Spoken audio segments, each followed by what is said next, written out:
plus Imperial Record 97W26A 576 R plus System Androkas plus Worlds, Androkas Prime, Garrison World, Androkas Secundus, Dead World plus Population, approximately 10 billion plus Notable Assets, Containment Facility on Androkas Secundus, see Record 38N2U136K825E, Orbital Defense Platforms orbiting Androkas Prime, varying numbers of Imperial Guard regiments depending on recent events, over 2,000 regiments at time of latest census, plus access to this report is reserved to those with an Omicron level clearance and above plus we are the Emperor's Fist, we are the Emperor's Wrath plus. On the bridge of the Blade of Terror, 7 souls in various states of corruption stood around the main holographic projector, looking at the floating image of Androkas Prime. Around them, the bridge crew performed their duties in eerie silence, all but subsumed into the ravenous overmind of the demon ship.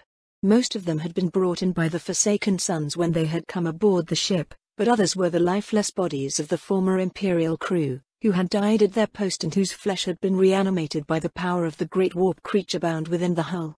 One of them was the captain, who had gone down with his ship, only for his corpse to be fused with his command throne, becoming the center of the demon's psychic network and the mouthpiece through which it occasionally communicated with its masters. "That," said Igdal after several seconds of silence, "isn't what I was expecting." The holographic image described the defenses in place around and upon the garrison planet. Despite having been trapped in the wailing storm for the gods only knew how long, it appeared that the orbital platforms had endured. Indeed, they had been expanded. And the planet itself was covered in fortresses, mines and manufactoriums all teeming with activity. Other structures that could not be identified from space dotted the urban landscape, which spread across the entire singular landmass of the planet. How did this planet maintain such a level of militarization after being trapped in the warp for so long? Malone asked aloud, standing at the side of his childhood friend and comrade Unbound.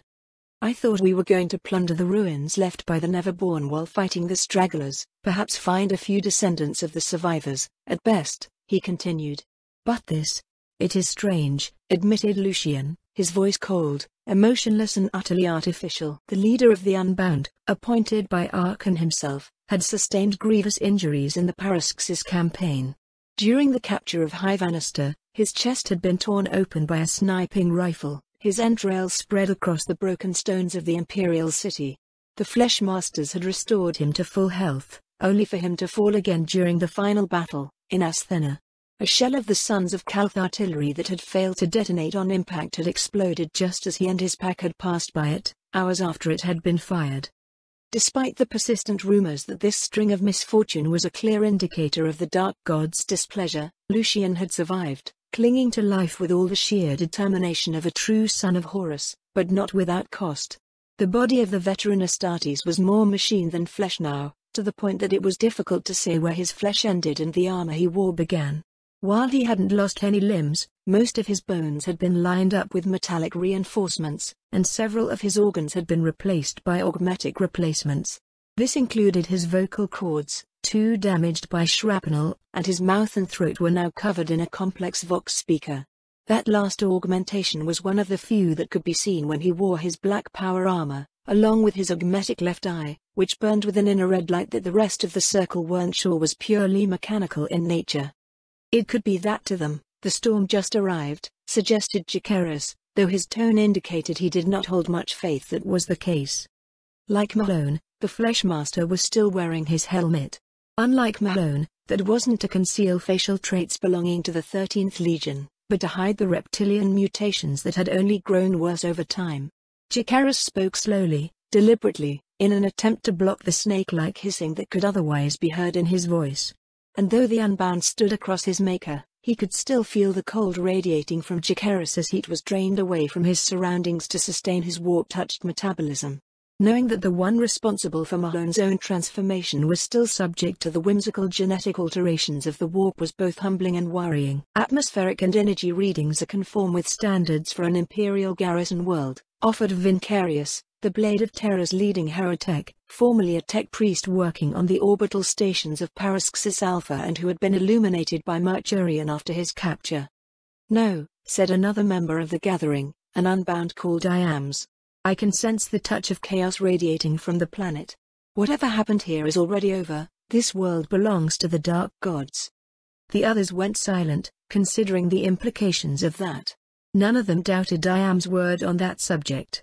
Once, IAMS had been a human child from the underhives of Paraxis Alpha, an orphan long before the Forsaken Sons had come to the Trebedius sector, his parents victim of gang warfare. Like thousands of others, he had been taken by the Fleshmasters in the aftermath of the campaign. His face bore the marks of the 15th Legion's gene seed that had been used in him, something that set him apart from the rest of his kin. Few thousand sons had been aboard the Hand of Ruin when it had fled Terra, and of those who had fallen, only a handful had been in conditions allowing for their progenoid to be recovered. Arkan had informed the surviving 1,000 sons of the fate of their legion, and while they held no loyalty to their Primarch, Arsim and his brothers were still unwilling to let their bloodline die out. As a result, these few organs who were recovered were treated with care. IAMS had been tested for psychic potential as part of his trials as an aspirant, and displayed enough promise that the former 1,000 sons had decided to risk one of their precious progenoid glands on him. The process had worked perfectly well. Even the Fleshmaster's fears that the flesh change that had once plagued the sons of Magnus would manifest in him had proven unfounded. Though he wasn't a full-fledged member of the Coven, he still wore the psychic hood that most sorcerers in the Warband needed to shield their minds from the predations of the Wailing Storm. His armor was black and marked with runes painted in gold designed to keep his psychic power contained. A dagger and bolt pistol hung from his belt, but Malone had seen firsthand that IAMS didn't need those to kill someone. Keep these in mind when sharing the data. Implement strong technical organizational measures while sharing personal data with third parties like vendors, partners, or customers.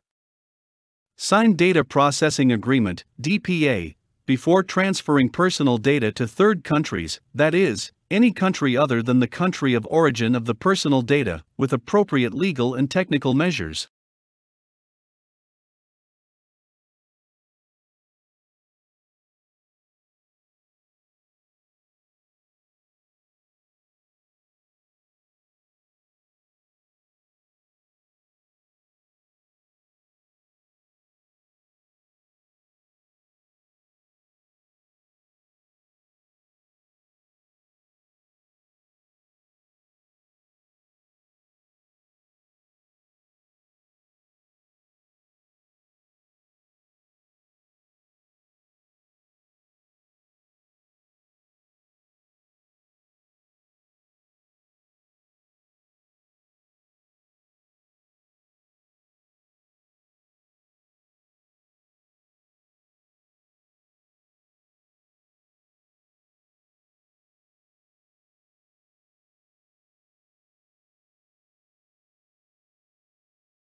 Malone was unsure what Iams had seen when he had undergone ascension, what visions had come to him from the genetic memory of his implants. The Unbound was as relentless in his hatred of the Imperium as any older legionary, his eyes burning with an almost zealous desire for vengeance. His psychic powers were still weaker than those of his elder blood brothers, but he was still a useful asset to the splinter of the Warband. More importantly, he was the only psyker aboard the ship Malone knew he could reasonably trust. Iam's hatred of the Imperium also meant that he considered anyone not part of it a potential ally. Not the most healthy attitude, perhaps, but one that made the young sorcerer well liked for someone wielding the powers of the warp. "This doesn't change our mission," said the last member of the gathering at last. "Archon expects us to bring this world under the Forsaken Sun's aegis and take whatever it holds that might serve his ambitions. Or are you going to tell him that you turned back because you were scared of a few Imperials?" It was difficult for Malone, and, he knew, for most of the others around the projector as well, to hold back his disgust and hatred when he looked upon the speaker. The thing was neither standing nor seated, instead, its feet hovered a few centimeters off the ground. It wore the tattered remains of an unidentified uniform, perhaps something from the Hand of Ruin's crew, perhaps from the fallen armies of Paraxis. The scraps of tissue revealed a skeletal body, its bony arms crossed in front of its chest. Green bulging veins crossed its flesh, and a trio of small black horns rose from its forehead. Its face was always wearing a sardonic smile, and all those it regarded with its yellow eyes felt as if it was mocking them. It called itself Jereb, but that was the name of the man it had once been, not the creature it had become. Malone doubted that any part of his mortal soul remained after the transformation it had undergone. A few days before the demon ship had begun its journey through the Wailing Storm, Jereb had volunteered for enhancing by the Fleshmasters who had accompanied the splinter of the Warband. Like most of those who offered their body to the former apothecaries, he had been seeking power in order to survive and thrive in this unfriendly environment. Unfortunately for him, he had caught the eye of a former word-bearer apothecary, a strange figure even among Fleshmasters who was known only as the Unfettered. The Unfettered sought to create the perfect union of man and demon, that which had been promised to Lorga in the days before the Horus heresy. Malone had no desire to know the details of what had happened to Jereb, but when the gates of the Unfettered's lab had opened, this creature had come out wearing its skin. The Unfettered called it an Ascended, but the rest of the Warband called it a false demon, the product of ritual, sorcery and genetic surgery, aimed at turning a mere mortal into one of the Neverborn. Malone knew such a thing was technically possible. He had heard the stories whispered by the veterans of legionaries who had shed their mortality to become princes of the warp. But he sincerely doubted that the Unfettered had managed to replicate that process in any manner. Far more likely the Fleshmaster had simply summoned a demon that had devoured the man's soul and gained his memories before being bound into the still-living body. Yet for all that Jereb was a cheap knockoff of the real thing, it was still useful. Its sorcerous abilities were enough that it had been able to guide the Blade of Terror through the Wailing Storm, hastening the journey to their destination. While the demon ship required no navigator to ply the Sea of Souls, it took a powerful will to bend it to one's own designs and direct its course. With no member of the Coven among them and the 3 navigators of the Forsaken Suns already spread across the rest of the flotilla, the Unbound Warband had been forced to rely upon Jereb instead. Malone supposed that his first journey through the warp not spent inside a transformation sarcophagus could have gone worse. Indeed, according to Lucian and the other legionaries aboard the Blade, it had been a walk in the park compared to the trials of the Exodus. Still, he and the other Unbound had been kept busy and sharp by the near-constant manifestations of Neverborn in the depths of the ship. While the Blade of Terror's nature kept at bay the outside predators of the warp, the nightmares of the crew had birthed many strange and terrible things. Most of those had to be put down, though a few had been judged harmless enough to be allowed to continue their existence in the darkness, away from the mortals. That, too, had been a first for Malone, the fact that not all creatures of the warp were innately malevolent, merely reflections of the emotions that created them. Cut off from the greater tides of the Empyrean, the influence of the ruinous powers was weaker on these demons, and the sentient malice of chaos less present, though never entirely removed. Which, of course, only made him more wary of Jereb. Whatever deed or thought had birthed the Neverborn inhabiting its human body, it was anything but benevolent. Dozens of mortals had already died to feed its monstrous hungers, and it had even killed an Unbound after the Astartes had challenged it over the death of one of his own slaves. Malone had vowed that, one day, He would avenge this fallen brother and destroy the abomination the Unfettered had created. That day, however, was not today. Today, the gathered sub-commanders of the Warband had to decide their next course of action. Jereb was right, their mission remained the same, even if Androka's Prime had turned out to be much better defended than expected. Assaulting a garrison world directly with our resources would be foolish, declared Lucian after a few moments of consideration. We need more intelligence about the situation on the planet. It will be several hours before the light from our ship reach them, but if they have sorceress abilities, then it is likely they are already aware of our presence in this system. They don't appear to have any ships, though, so we are safe. Let's keep the Blade of Terror here, at the system's edge, until we have gathered enough information. There is no need to rush, after all. Malone nodded, as did the others. Lucian was right, but the Unbound couldn't help but question whether this particular splinter of the Warband would be capable of diplomacy, which, considering the might his memories told him a garrison world possessed, would probably be the only way to obtain this planet's resources for the Forsaken Sons. Today marks the beginning of the week of celebration, marking the anniversary of the ascension of our benevolent master, Lord Governor Malarios. For a century now, His Excellency the Supreme Protector has led the people of Androkas, bringing us safety and prosperity through his tireless work, and shielding us from the darkness. May he continue to guide us for 1,000 more years. Show your thanks and devotion by ensuring that your part in the great work of Androkas is performed well. General Edenina concealed her scowl at the words blaring out of the announcement system as she made her way up the stairs to the Central Administration building.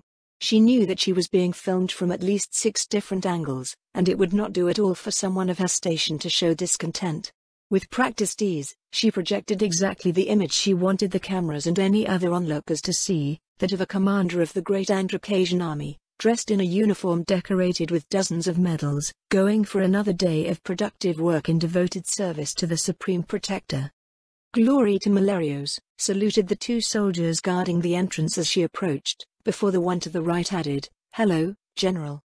"Glory to Malarios," she replied, nodding to the one who had greeted her and passing between them and into the building. According to the archives that gathered dust in some of its halls, the cab had once been of a purely functional design, a blank fortress of permacrete in which thousands of scribes and administrators had managed the logistics of the planet. Now, however, it was a monument to the glorious leader. Statues of marble, silver and gold were displayed around every corner, so that there was no spot within a building where one could not see one of them, except for the broom closets. These statues were images of the truly massive one that crowned the building, showing Malarios in full military garb, looking in the distance with a serene expression. Edeni knew for a fact that the enormous weight of the thing was a danger to the building's structural integrity, and that its smaller siblings had forced many data trains to change their paths through the cab as the old ones were obstructed. There was a metaphor there, thought the general, for the state of Androka's Prime itself. Crushed under Malarios' ego, surrounded by images of his supposed greatness, and obstructed in their work by propaganda. Though Edeni had been born after the Lord Governor had declared himself sole ruler of the planet, her parents had taught her of what Androkas had been before, when the sky was not crimson and not everyone needed to take Protectorate-approved pills to avoid nightmares. They were gone now, of course.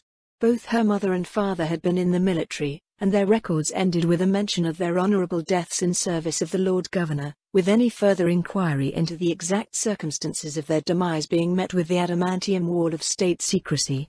She knew the truth, though, and that was why she had vowed to see the day when Malarios' hold on Androkas was shattered forever. After picking up the pile of data slates waiting for her at the front desk, Edeni walked through the corridors, a smile plastered on her face and saluting all those she passed with the same empty phrase she had exchanged with the entrance guards, until she reached her personal office. It still embraced the old design of the cab, functional, clean, and organized. There was the inevitable image of Malarios projected in the air from a small hololith, so that no one would question her for its absence on the few occasions when she had visitors. But had someone examined the wall to the right of the entrance door, they would have noticed hundreds of small chunks in the wall at the height level of the projected image, similar to those that could be left by, say, a combat knife being thrown with the full strength of a soldier's arm. As a general, Edeni carried enormous authority, second only to that of the governor himself and his directly appointed agents, but the truth was, her role was little more than a glorified figurehead. The true instrument of the governor's will was the overworked bureaucracy. Such were the demands from the palace that every single clerk in the cab worked around the clock nearly all the time, kept from dying of sheer exhaustion by stims and fear of punishment. But in the Protectorate, generals were the closest thing to real power. The governor did not involve himself in the management of the planet beyond issuing ever greater demands for celebration and monuments in his image. Every general had once been a simple soldier, and had risen through the ranks until they had reached the top, just below the feet of the governor. Edney sat at her desk and began to read the data slates. Most of them pertained to the regular business of the Protectorate, production and requisition orders, warrants of investigation for possible disloyal citizens, planning for the endless parades and demonstration of fealty that had been the only function of most of the military for the last century. She just needed to skim and sign them so that those who would actually do the work would have her authority backing them up. One of them, though, was different. It looked exactly the same as the others, but its contents were far more interesting and treacherous. She was far from being the only one with a grudge toward the governor. Over the years, she had made contact with several other such individuals, who in turn had circles of allies of their own. She knew only a handful of other resistance, which was for the best. The agents of the governor were always searching for them, and they were very efficient at interrogation. Those she knew worked in the cab as well, occupying positions that were technically below hers, yet often carried far more actual influence. Those who opposed Malerios did so mostly by recruiting others, gathering information on the secret goings-on in the palace, and from time to time, performing direct actions such as assassination or sabotage. All of them dreamt of the day when they would cast Malerios down and make him answer for his abuse of the people of Androkas Prime. Yet the sad truth was that even after a century, they had failed to make any real progress toward the tyrant's overthrow. The general had no exact number, but she estimated that barely a few thousands had fought against the governor's tyrannical rule in the last 100 years. That was a mere fraction of the planet's population, but she suspected that the Protectorate-issued pills everyone had to take to keep the hideous night terrors at bay might be involved in that. Certainly her own mind had become much clearer since she had stopped taking them, even if she now dreaded going to sleep. The hidden rebels communicated through the very same bureaucracy that enforced Malerios' rule, exchanging missives among the piles of data that were constantly moving to and fro. Such messages were, of course, in code. Anyone looking at them without knowing the proper ciphers would just read another request for increased production quotas, or something else equally ordinary. This one was masked as a relocation order for the population of an entire housing building that had to be raised in order to make space for a new construction project, another plaza covered in images of Malerios' glory. But Edney knew that it was actually a request for a direct meeting. One of her allies had learned something that he believed she needed to know, something apparently big enough to warrant the use of a code indicating higher priority than even an imminent purge of their ranks by the regime. The data slate also contained a time, place and justification for the meeting. She glanced at the clock on the wall, and saw that there were still 2 hours before the appointed time. It wouldn't take nearly as long for her to go to the rendezvous point, and so she decided she might as well get some work done in the meantime. Who knew, there might be another secret message hidden in the rest of the pile. After another hour of mind-numbing reading, Edney was sure there wasn't any such thing. She still had some time left, but she decided to leave now to make sure she would be in time. She wasn't going very far, but there would be many security checkpoints between her and her intended destination. Her destination was in the innocently named communication center. Anyone asking would be told that this part of the cab took care of the Vox lines and other means of transmissions between the cab and the other, lesser regional government buildings across the planet. That wouldn't be a lie, for the communication center certainly did that, but it was also responsible for monitoring the endless feed of information that came in from the myriad ways in which the Protectorate was surveilling its people. The images taken by the ubiquitous cameras had to go somewhere, after all. After showing her credentials 5 times and being scanned for recording devices twice, she was allowed in. Rank or no rank, the security wasn't taking any chance, though the reason for such paranoia was beyond Edney. If it was fear of rebels accessing the surveillance network, then vetting the employees would have been the better option. Perhaps the governor enjoyed making the lives of his servants as tedious as possible.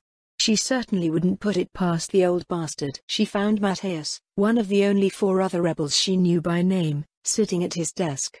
There was nothing special about his appearance. He was the kind of man who could vanish into a crowd in seconds. But his mundane aspect hid a mind as brilliant as it was guilt-racked. One of several hundred clerks in his section of the cab, Matthias had found his calling in the rebellion when he had been forced to send the hunting squads of the Protectorate after one too many families who had expressed discontent in range of a hidden Vox receiver. He had confessed to Edney that, the night after, he had ran out of pills and gone to sleep without taking his prescribed dose. In his nightmares, he had heard the screams of this family, and all those he had exposed before. He had never dreamt again after that night, and it hadn't taken long for him to get in touch with another rebel and prove his commitment. Thousands of dissenters across Androkas Prime owed him their lives, though they would never know it. When Matthias saw Edney enter his office, which was much smaller than hers, and crowded with screens and machinery, he smiled nervously, and gestured for her to close the door behind her. A quick manipulation on his console turned the devices surveilling the room into a loop of a previous visit, in which they had discussed matters neutral and general enough that no one listening would notice anything was amiss. By necessity, the rebels had grown very good at hiding their activities over the years. "Tell me what you have found," commanded Edney once they had exchanged greetings. "I found two things," replied Matthias. "First is this," he said, turning her attention to one of the screens. "This was transmitted by one of our satellites in orbit, moments before it went through what appeared to be a catastrophic failure in one of its key components." The image displayed on the screen was dark and of low resolution, yet it still filled Edney's heart with wonder and dread. This was unmistakably a void ship, one of the great vessels aboard which the people of Androkas had once traveled the stars, before the madness above had destroyed their fleets and driven their warp speakers to insanity. "Where is it now?" she asked. "Gone. I tried to find it using other satellites, but none of them found it. I thought those on this ship wanted us to get this picture, and that was confirmed by my second discovery. See, though the other satellites sent nothing but white noise, I found a pattern in it, one that contained information that could only be decoded using information hidden in the image." "It wasn't easy to find the proper cipher," he continued, his tone filled with excitation even as sheer force of habit still ensured he kept his voice down. "Even with the full processing power of my personal cogitator, it took me 5 hours to crack it. And that was with them wanting us to know what they were saying, Edney. Just think of the resources they must have for this to be their way of—" "Matthias," she interrupted him gently. "Focus. What did the message said?" "Right, sorry. It said, 'We see you, who stand in the shadows against the tyrant's cruelty. Let us bind our strength together, and overthrow the unworthy king.' There are also coordinates for a warehouse in one of the districts scheduled for reconstruction." "A meeting place," mused Edney, away from prying eyes. "Exactly. General, this might be the chance we have been waiting for all this time. For all our efforts, we do little more than annoy the governor. But these people, they have a ship, and they have the means to send such a message. With them on our side, we might finally make some real progress." Edney pondered Matthias' words for a moment, before saying, "You are right. I will go to this place, and see just who our guests are, and what they want with us." It was in the dark of the night that Edney went to the place designed by the coordinates. She went alone, for there was still the possibility of a trap, and Matthias needed to remain free if that were to be the case, to spread word of it to the rest of the rebellion. It was long past curfew, and she did not trust her skills at stealth well enough to attempt to evade the patrols. So instead, she had gone the opposite direction, and walked proudly in the middle of the deserted streets, dressed in her full uniform, daring the patrols to question where she was going. Only one had done so, calling out to her from afar before recognizing her rank. To them, she had told that she was on confidential protectorate business, and that they were to speak of her presence to none.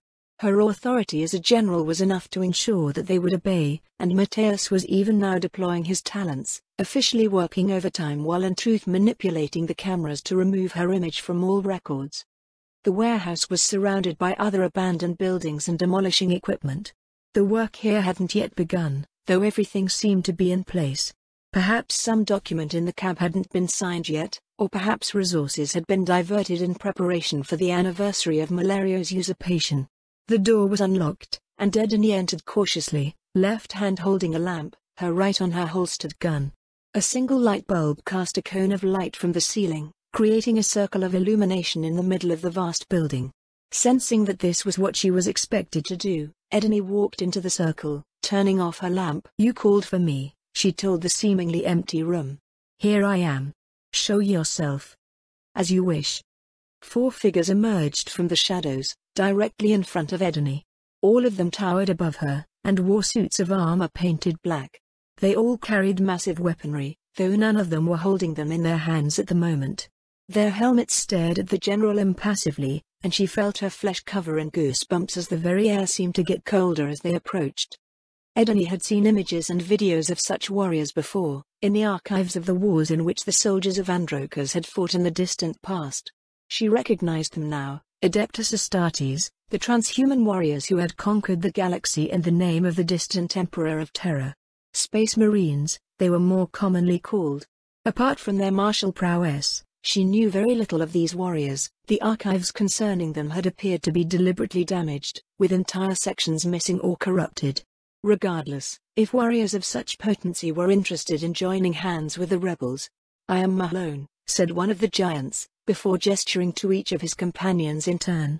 "These are Igdal, Iams, and Jacaerus. We are warriors of the Forsaken Sons, sent to this world by our leader to contact those who would defy their master.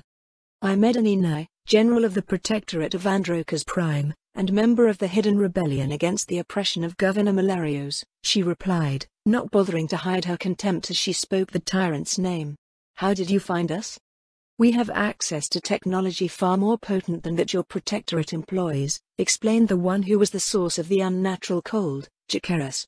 "It was easy for our tech priests to hack into your communication network, and after that, it was only slightly more difficult for me and my brothers to detect the patterns indicating covert rebellious activity." The message was both a test and an invitation.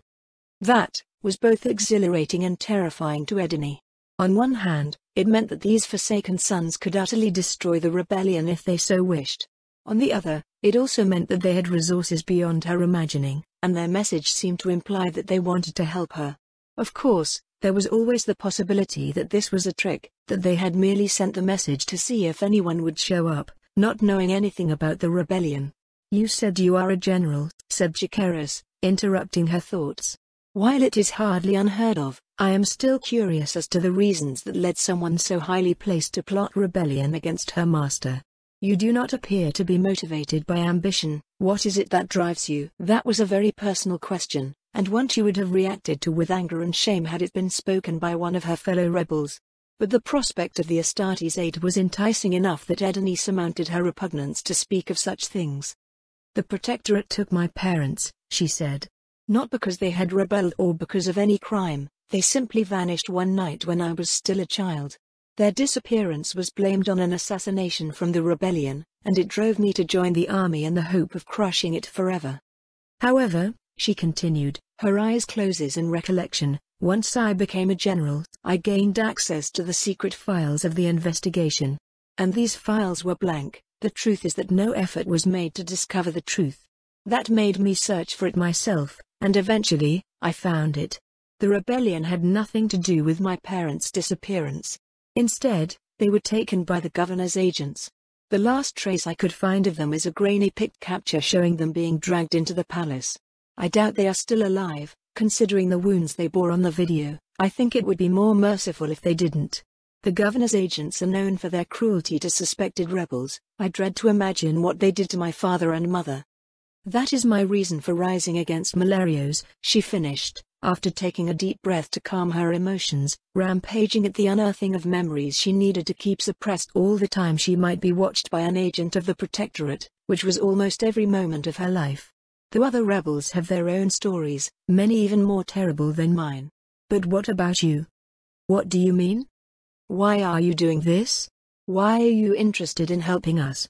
The Astartes looked at each other, then Jacaerus said, "Because we also have a tyrant that we wish to overthrow, and your help would be useful with that. This is a military world, with far more soldiers on it than it requires. We would like to take some of them with us once we are done with your uprising. That will be the price of our aid, Lady Nye." "Well, that, and the plunder of the palace. Our psychers have detected some rather powerful relics there that we would like to get our hands on." I see. She guessed she couldn't expect a miracle to come for free, and there were far too many soldiers on Androkas Prime anyway. Plus, she would rather have whatever the governor was hoarding in his palace taken off the planet. I think I can promise you this, yes. Plunder isn't the reason for which any of us turned against Malarios. You are welcome to anything that might be in the palace. Then you have our promise that we will help you cast him down, said Malone. It is, after all, the nature of us Astartes. The transhuman warriors shared a quiet chuckle at that, as if in response to a joke that was beyond Edony. Before we discuss our plans more in detail, there is another matter that needs to be addressed, said the warrior who had introduced himself as Iams, gesturing toward Edony's belt. You are carrying something on you that radiates some weak psychically active presence. Can you show us what it is? It might be dangerous, yet I sense no deception from you. For a moment, the general didn't know what the transhuman was talking about. Then, her expression suddenly grew uneasy, as she realized she was standing before a psyker, one of the individuals who, in the early days of Androka's isolation, had almost doomed the world to fiery annihilation. Still, there was little she could do against the threat he posed on her own, and so she reached into her belt and produced a small container. She twisted it open, and took from it a white sphere about the size of a fingernail. This is one of the pills almost everyone on the planet takes, to prevent the nightmares that have plagued us since the coming of the warp storm. I have been carrying those for so long, I had forgotten I even had them. Give me that, asked Chikeras, delicately taking the pill from Edony's proffered hand. The Fleshmaster held the pill up to his eye lenses. It looked comically small in his transhuman, armored hands. Dexterously, he rolled it in his palm and closed his fist, turning it into a strange, multicolored powder. Let's see there, muttered Chikeras as he scanned the crushed pill with a strange handheld device. Interesting, neurological suppressants, nothing unexpected there, but this, demon blood, huh? What? Asked the human woman, her tone filled with incredulity, horror and rage, all thoughts of Iam's psychic powers forgotten. Demon blood, repeated the older Astartes calmly. Not exactly blood, of course, but we don't have the time for a lecture on the physiology of the never-born when they manifest on our plane of reality, and I doubt any of you would understand it anyway, so let's just call it demon blood. But why?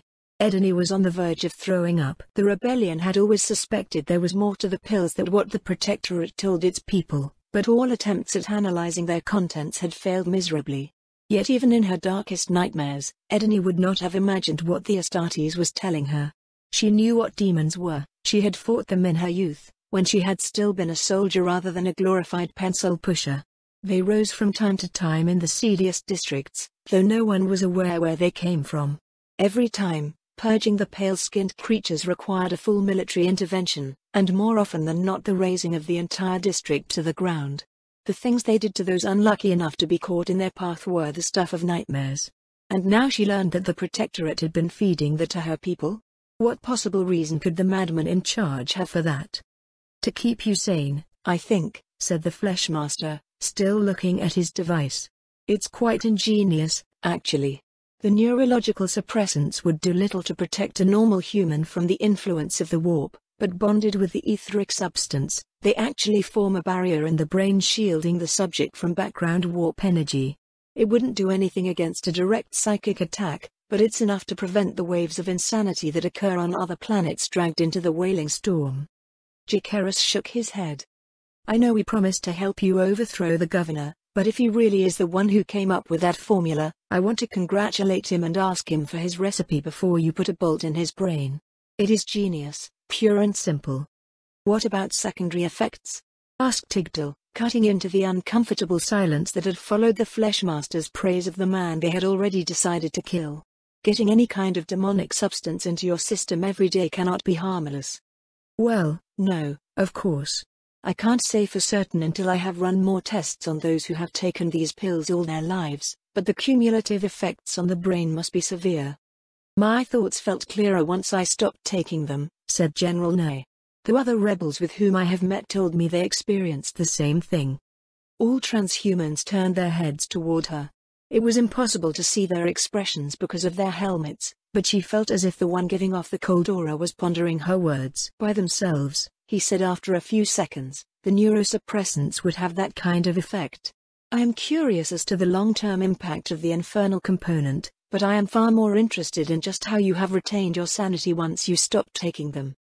You and the other rebels must be exceptionally strong-willed, General, interjected Iams before Edney could reply that she had no idea. He was the only Astartes whose face was exposed, and his expression was tense.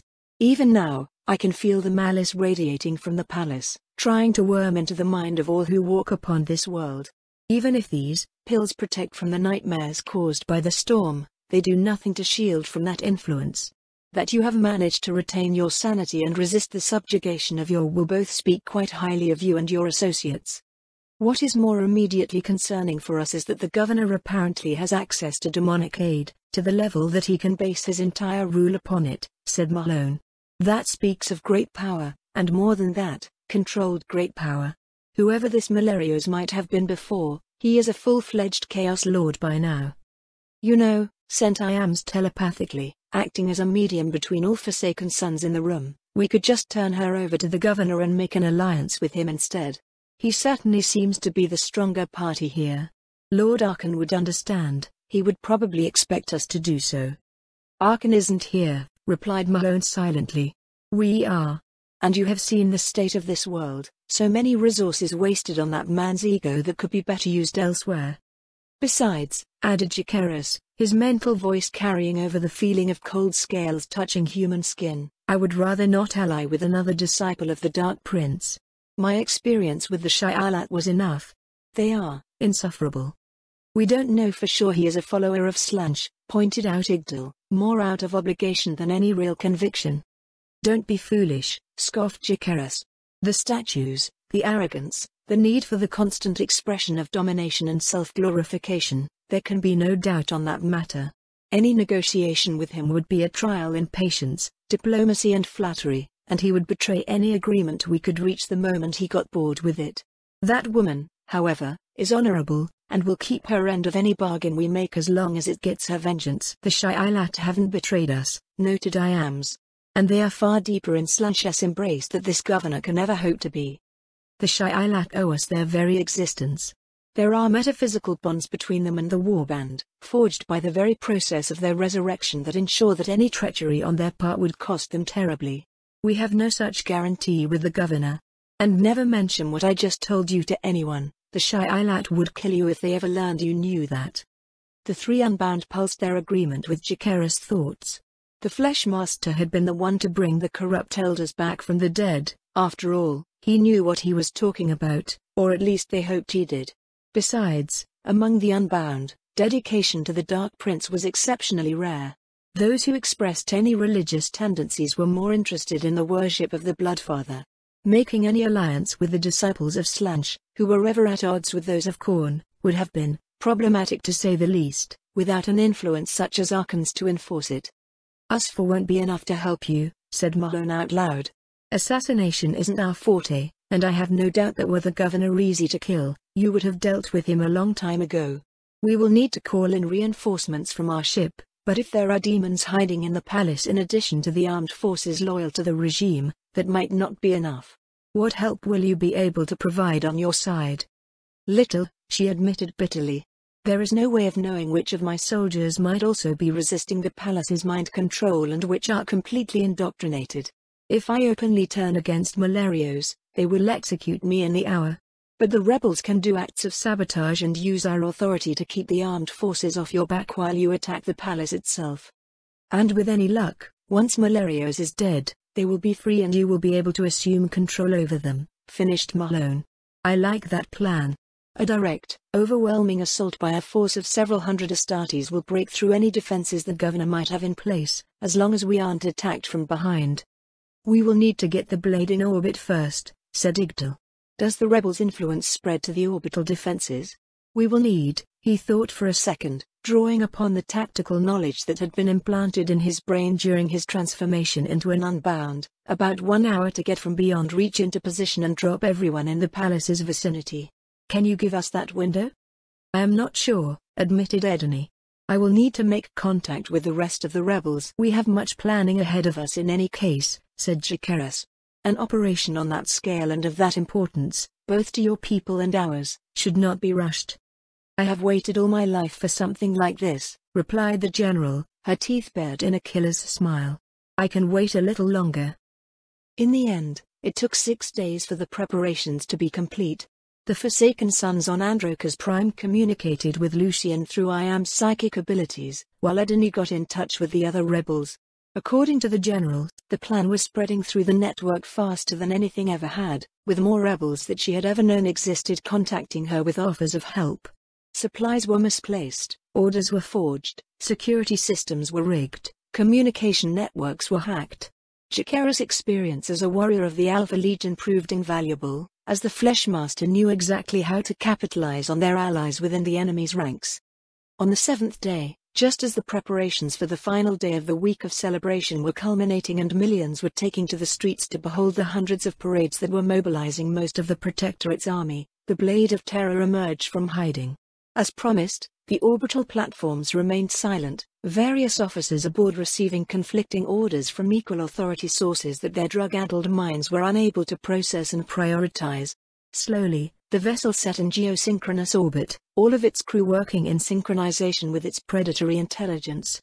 Then, its bays opened, and it rained death-clad in ceramite upon the governor's precious palace.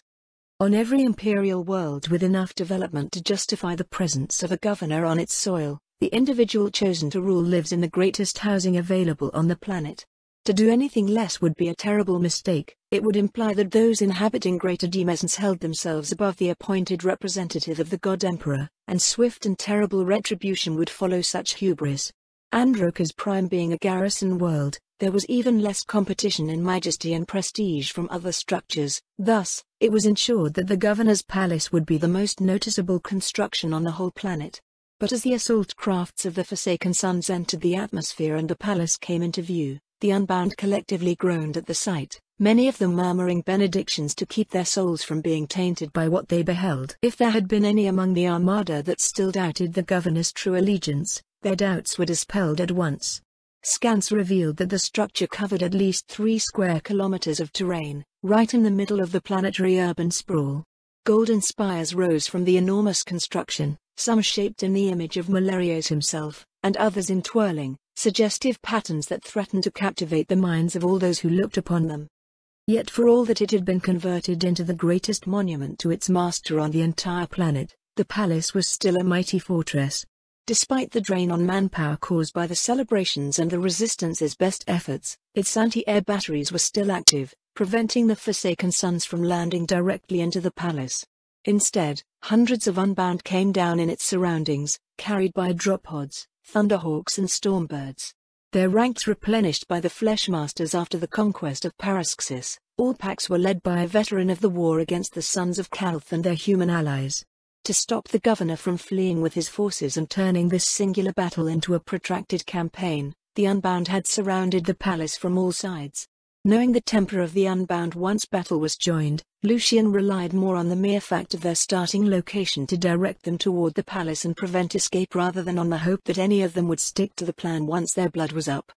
The main thrust of the assault gathered before the main entrance, a pair of golden gates high enough to let a warhound titan through and which were only ever used for the yearly parades in which the governor himself took to the streets to bless his people. They were still closed, but the Forsaken Sons were intent on changing that soon. Led by Lucian himself, the force also included those who had forged the alliance with the rebels, Malone, Igdil, Jacaerus, and Iams, who emerged from their hiding near the palace. They led the Astartes contingent at Lucian's side, while Jereb the Ascended had brought along a small coterie of malformed mutants and warped beasts from the Blade of Terror's bowels.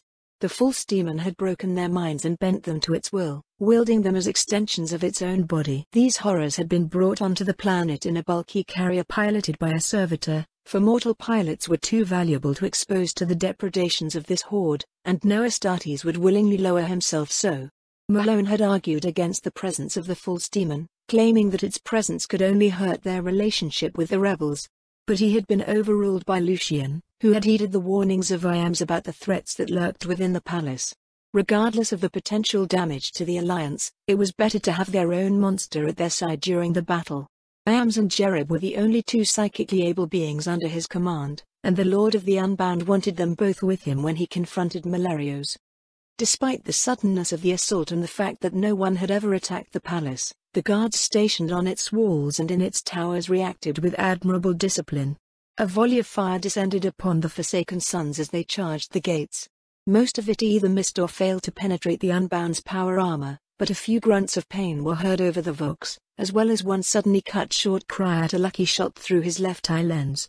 But it was the last turrets that did the most damage. They had enough firepower to kill an Astartes outright, regardless of ceramite protection. Then a group of Unbound carrying heavy weapons took aim, and blew them off with a salvo of well-aimed missiles. A chorus of war cries rose from the Unbound as they reached the gates, the young warriors proclaiming their might to the foe or calling out to the gods. For many of them, this was their first battle, which made Malone smile as he remembered how his first battle had pitted him against loyalist marines, not the enforcers of a corrupt governor. To his surprise, the golden doors actually opened, panels slowly turning outward, and he couldn't help but laugh incredulously at what appeared between them. It was a parade chariot.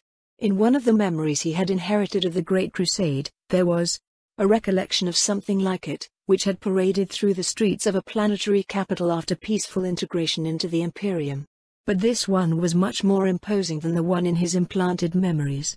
The light falling from the polluted skies glinted over its gold-covered pyramidal form, more than 20 meters broad and likely hundreds long.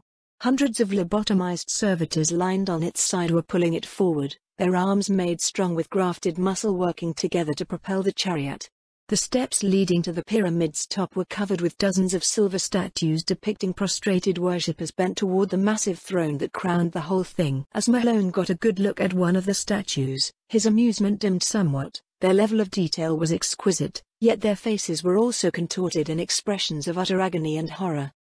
Among the statues were also living humans, wearing what seemed like vestments of office for priests and high-placed administrators, their faces painted the same color as the inanimate supplicants. However, their faces were distorted by madness and hatred as they looked upon the Unbound, and they howled, driven to insanity by the outrage to their living god that the warriors in black represented. Many more like them were marching at the side of the chariot, along with the servitors. The throne itself was empty, but a man did stand in front of it, like a loyal dog defending his master's home even after he has long been abandoned. His face tightened, an elaborate and ridiculously high commander's hat on his head. He was clad in a full uniform, yet his chest was covered in so many medals that it was impossible to make out his rank. As Malone's eye lenses zoomed in on the man, he saw that many of the decorations were of twisted and war-worn design, and he could only wonder as to what the effects of such tainted items must be on their carrier. In his hands, he held what looked like a parade saber and an elaborate las pistol. "Intruders!" bellowed the pompous fool, his voice somehow reaching over the din of battle and into the ears of every Unbound on the field. "Your transgression here today will not be tolerated. In the name of the Lord Governor Malarios, Supreme Protector of this world, surrender now or face his wrath." A chorus of mocking laughter rose from the Unbound, and a stream of bolt shells sprayed the chariot, most of them aimed at the one who had just spoken. However, some kind of energy field protected him, and the shells fell powerlessly to his feet even as he brandished his sword and called for the chariot to go forward and crush the invaders. The silver adorators were not so shielded, though, and many of the statues were torn to fragments, alongside their counterparts of flesh and blood. Yet as the chariot advanced, hundreds more came from the palace, running right toward the Unbound while screaming madly. None of them carried any true weapons. At most, they held staves and other symbols of the offices they occupied on the other days of the year. "Spare the bolts," commanded Lucian. "Kill this vermin with close-quarter weapons." The Unbound obeyed, eager to crush the cultists, with their fists if necessary.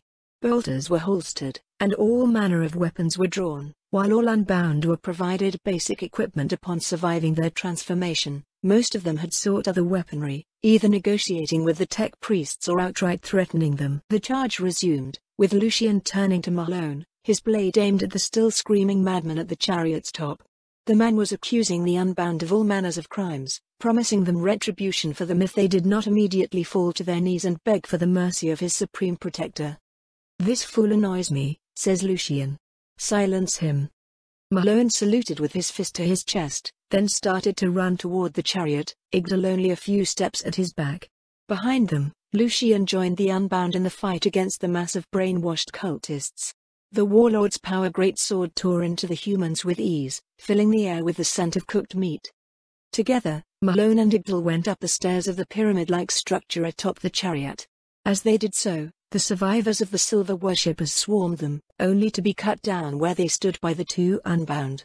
Like an unstoppable force, the childhood friends tore through silver statues and cultists alike.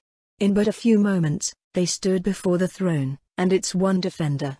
Without needing to communicate, Igdal stopped a few steps below, letting Malone confront the man alone while he made sure none of the remaining cultists interfered with the duel. Invader, whined the metal-covered mortal as Malone passed through the kinetic barrier, careful to move slowly enough to not be registered by the energy field. Trespasser. Your sins will not go unpunished. You know nothing of my sins, replied Malone, before striking with his blade, aiming at the man's neck. Only for his weapon to be violently turned from its path when the man shot at the speeding blade with his last pistol, while stabbing his own sword toward Malone's flank with such speed that the Unbound was barely able to twist out of the way. The momentum of the dueling pair then caused them to pass by each other, and now it was Malone who stood with his back to the throne. All right, said the Unbound, twirling his sword in his hand to shake off the shock of the impact. I might have underestimated you. Malone lunged in, aiming for the chest of the man this time, pouring all the speed he was capable of into the blow. This time, his blade pierced right through the man's medals, uniform, skin and bone, and burst from his back in a shower of gore. Then, just as Malone was moving his feet to recover his balance, the ridiculously high hat worn by his foe burst apart, revealing a grotesque appendage of flesh emerging directly from the man's head. The thick tentacle swung down, hitting Malone while he was off balance and sending him down the pyramid stairs, crashing into yet more silver statues on the way. Fortunately, he was still holding his sword, which was ripped from the flesh of the exposed mutant, causing yet more damage to his internal organs. The Unbound leader rolled to his feet just in time to see the mutant coming down on him from above, having jumped directly atop him. With a snarl, Malone decided that enough was enough. He rose his bolt pistol and shot the creature directly between the eyes, his grotesquely elongated head exploding in a shower of bone, cartilage and muscle. He looked around him and saw that the greater part of the battle was almost over. The humans had stood no chance against the Unbound, and the steps of the governor's palace were covered in blood and other fleshy remnants. Cultists, spat Igdal as he ripped his blade out of the corpse of one, and mutants. No real challenge. That will change soon, said Iams, coming to the forefront of the battlefield, his eyes riveted onward as he looked upon things only he could see. I sense great power ahead, and the veil between worlds is thinner here than anywhere else on the planet. There are things much worse than this creature awaiting us, and the blood we spilled here has only strengthened them. Then let us be on our way, began Lucian. Wait, came a human voice from behind them, and they turned to see Lady Nye pass between the palace's broken doors, wearing a set of power armor that had to be at least a century old, yet had clearly been well cared for and maintained over the years. She held a bolt pistol in her right hand, and a power maul hung at her side, still dripping blood. I am coming with you. General, said Lucian, his body language giving off the annoyance his voice could not. You are not supposed to be here. To her credit, Edeni didn't give in, despite her obvious fear of the legionary. Not many humans, be they male or female, could stand up to a transhuman's displeasure. I have to be here, Lord Lucian. This is an historical moment for my people. For exactly 100 years, we have suffered under Milerio's boot. Today, with your help, we will be free. It is only right that one of us be there to take part more directly. Lucian shook his head. Malone could see why. The general's words made sense, but he could sense what she wasn't saying. Tell me the real reason, said the veteran, still in the same creepy monotone. I want to see the bastard die with my own eyes, she admitted immediately. Though other rebels are fully aware of our arrangement, they will honor it even if I were to fall. A burst of static that could only be identified as a sigh emanated from Lucian's vox speaker. That is a feeling I can understand. Very well, General. Don't get in our way, and don't get killed. It would be a shame for you to die on a day so important to you. I didn't think Lucian was capable of such empathy, remarked Malone to Igdal on a private Vox channel. "It's only his body that's mostly metal," came the amused reply. "From what the other legionaries told me, the Sons of Horus have always been quite emotional, and they understand vengeance and rebellion perhaps better than anyone else in the 9 legions." "On me!" shouted Lucian to the rest of the Unbound, oblivious to the exchange between his 2 lieutenants. "We go on. Our true enemy awaits." The inside of the palace was much like what its exterior had led the Unbound to expect. It seemed that on every corner there was another statue of the Lord Governor looking down at the invaders. At first, the Unbound made it a point of shooting at least once at every single one, but after a few minutes it became obvious that they would run out of ammo before they were done. Another curt command from Lucian about sparing their ammunition brought an end to the petty insults toward their target. As they advanced, out of curiosity, Malone asked Tedany if she knew who was the man he had slain at the gates, the one who had stood atop the chariot. It turned out that she had. General Leichardt had been one of the most prominent leaders of the Protectorate, bestowed the honor of commanding the palace's own defenses as reward for his decades of faithful service. She had not known he was a mutated abomination though, and the sight of his corpse had shaken her, just like the sight of Jerib and its minions had. She hadn't let it show on her face, of course, but her smell told the Unbound everything. She was tense with fear and anticipation alike. Despite Lucian not giving any order to that effect, the young Astartes positioned themselves near the general, between her and Jerib's coterie of horrors. Malone doubted the false demon would attack her while she still was useful to the Warband, but he wasn't going to take any chances. He quite liked the woman's courage, and for all her assurances that the rest of the rebels would honor the deal made with the Warband, having her fall to the abomination's claws would likely strain their alliance to the breaking point. The rebellion had ensured that the Forsaken Sons had the plans of the palace before launching their assault, and every Astartes in the force had they loaded in their helmets, the most direct path to the throne room laid out over their vision.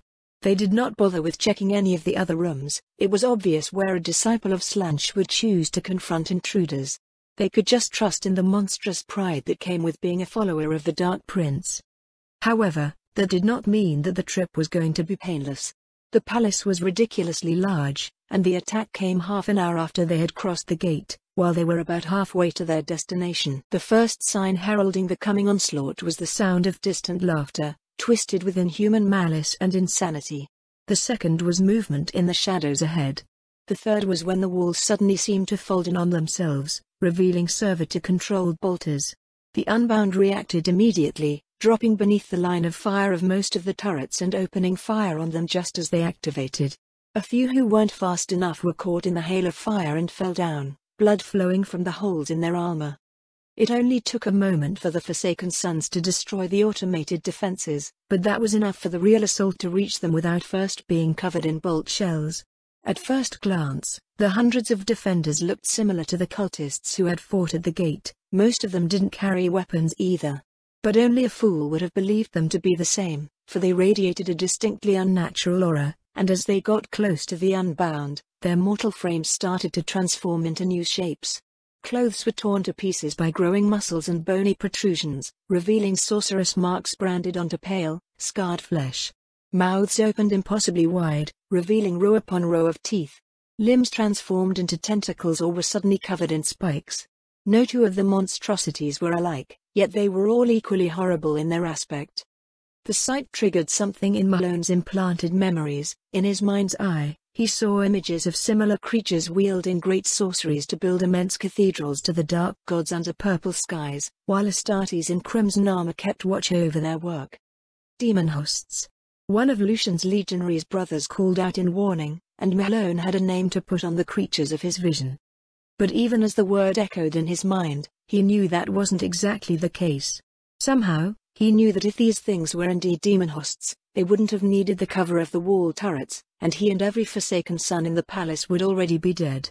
The things swarming their position weren't using any of the sorceress abilities the creatures of his vision had displayed, against which the Unbound would have had little defense. Iams, for all his potential, would have been no match for so numerous a host, nor would have Jerib. Before Malone could think further, the monsters crashed into the Unbound's lines, and the battle quickly degenerated into a chaotic melee. He called out to the general, commanding her to stand back, and plunged forward to meet the foe. The air was filled with the scent of tainted ichor and stimulant-charged transhuman blood alike as the two forces tore into one another. Malone's sword clashed into the bony blade that had replaced the right arm of one of the creatures from the elbow. He struggled against the creature's strength for a full second before disengaging his weapon, dodging the follow-up blow, and cutting his foe in two with a broad horizontal strike. The energy field around his blade cauterized the cut, and he got a quick look at the creature's bones that had been on its path. They were wrong, twisted in ways that only looked like a normal human's from the outside. Then, amidst the melee, Malone saw a group of the creatures break off from the rest and launch themselves toward Jerib.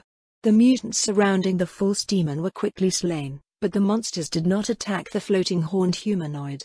Instead, they circled around it, watching it with wide eyes and mocking grins. "Cousin," they called out, speaking with a singular voice raising from their throats. "Cousin, cousin, cousin. Why do you fight us? Why do you attack your kin?" "I am not your kin, miserable fetches," declared Jerib, even as it cast fire and lightning upon them. "I'm Ascended, a predator of the warp, not a carrion bird bound within a corpse." "Oh, do shut up," thought Malone as he struggled to get another of the things, this one a mess of tentacles and screaming faces, off him. Why do the Neverborn always have to be so bloody dramatic? Then the name the false demon had used registered in his mind. "Fetches," it had said. "Iams," he called over the Vox. "What does Jerib mean?" "It is an ancient myth from old Earth," came the reply from Iams, sent through thought rather than Vox. "Creatures from the beyond that would take the semblance of mortals and steal their lives." "HRM," grunted Malone as he kept fighting. "Is this what these things are, then?" "Not literally. From what I can sense, they are never-born spirits bound to the corpses of humans, and the soul of the host is gone, yet there is something in the way their essence is infused to the flesh. I can still sense the minds of those who once inhabited these bodies, their thoughts, their memories and their desires." That didn't sound good at all. Noah had told the Forsaken Sons about the many rumors gathered by the rebellion about the agents of the Protectorate. It was said that they could read the minds of those they interrogated, couldn't be killed by anyone who had ever sworn an oath to the Supreme Protector, and possessed preternatural senses that allowed them to detect traitors from afar. Malone had dismissed these as mere propaganda, but now they made much more sense, especially the one about how normal citizens of Androkas had suddenly revealed themselves to be members of this group with no prior indication. Iam's next psychic sending confirmed the worst fears of the Unbound. "I think whoever created these things fed the soul of the sacrifice to a demon and bound them to the hollow body afterwards. I suppose the name Fetch fits them as well as any other." "Fetch as it is, then," cut in Igdal, having apparently been included in both the Vox transmission and the telepathic exchange. "Now that we know what to call them, let's focus on killing them." The words of his childhood friend took Malone's mind away from his dark imagining of how the Fetches had been created and used, and back to the battle at hand. He put a bolt shell in the skull of some ramhead hybrid monstrosity, before turning on the spot just in time to parry the claw of another Fetch with his power sword. He turned the appendage away and brought his bolter up, firing around into its fanged mouth before moving on to the next foe. More came. Malone tried to rally others to him, to see where Igdal had gone, but the ambush had been well executed. The Unbound were caught in a free-for-all, where every warrior was on its own against an enemy possessing vastly superior numbers. He caught a glimpse of Lucian reaping through the Fetches with his great sword, and saw Iams hold a group of the creatures immobilized with his powers while he swiftly cut their throats with his dagger. The next few minutes of the battles blurred together into a parade of monsters and short, brutal duels. It was fortunate that the Fetches seemed to be unable to truly cooperate, and fought alone rather than in a cohesive pack. Regardless, he didn't emerge unscathed. At some point, his side was pierced by a spear-like appendage, and he bled in his armor for a few seconds before his enhanced physiology closed the wound. Another hit his left arm with enough strength that he felt his armor crack and his shoulder dislocate. Eventually, however, he turned away from his last kill to find that none of the foe remained standing. With a grunt of pain, Malone reached out with his right arm and forcefully put his right one back in its socket. There were some kinds of pain of which even conditioning and stimulants couldn't fully take the edge off, and battlefield surgery like that was one of them. He flexed his arm a few times, satisfied that he could use the limb again. Only then did he look around and take in the results of the battle. Corpses in black armor littered the ground along with the broken remains of the Fetches. By his estimations, the 100 unbound who had gone through the palace's main gate had been outnumbered at least 6-1, and only 40 of them remained standing. Not all of those who had fallen were dead. Even now, the flesh masters who had come with the force were stabilizing those who were merely wounded. General Nur was standing amidst the carnage, her eyes locked onto one particular fetch corpse. Her face was pale and her eyes wide, yet when Malone followed her gaze, he didn't find the fetch body especially ignoble. Reptilian scales covered most of its skin, and its fingers had fused to form a pair of black claws on each hand. By some whim of the warp, the face had been left untouched, a normal, everyday face, though Malone had to admit his standards for human normality might be a little skewed. "What is it, General? What's wrong? I recognize this one." This is Matthias," she said, barely managing to conceal the tremor in her voice. "He was one of my fellow rebels. He was the one who received and decrypted your message. How could he be here? How could he be one of these things?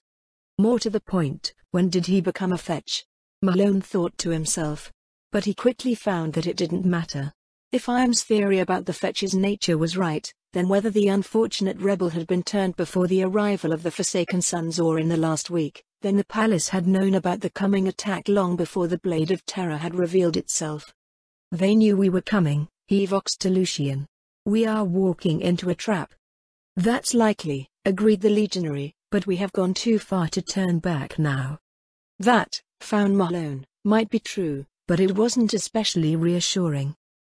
In the end, only 30 Forsaken Sons made it to the throne room, accompanied by Jerib.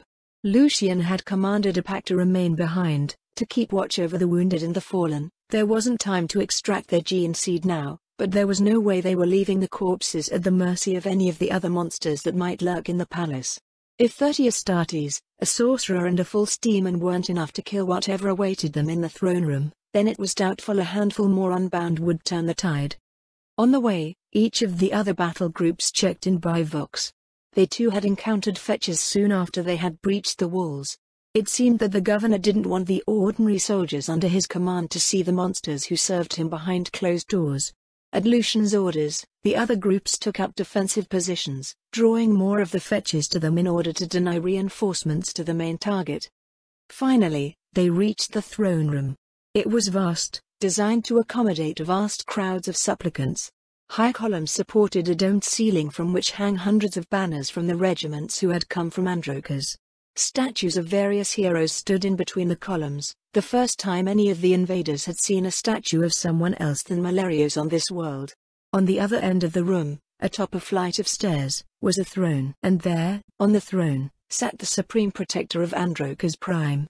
Sitting on his throne, he looked just as regal and noble as the statues the Unbound had passed, and was clad in power armor lovingly crafted from gold and purple plates.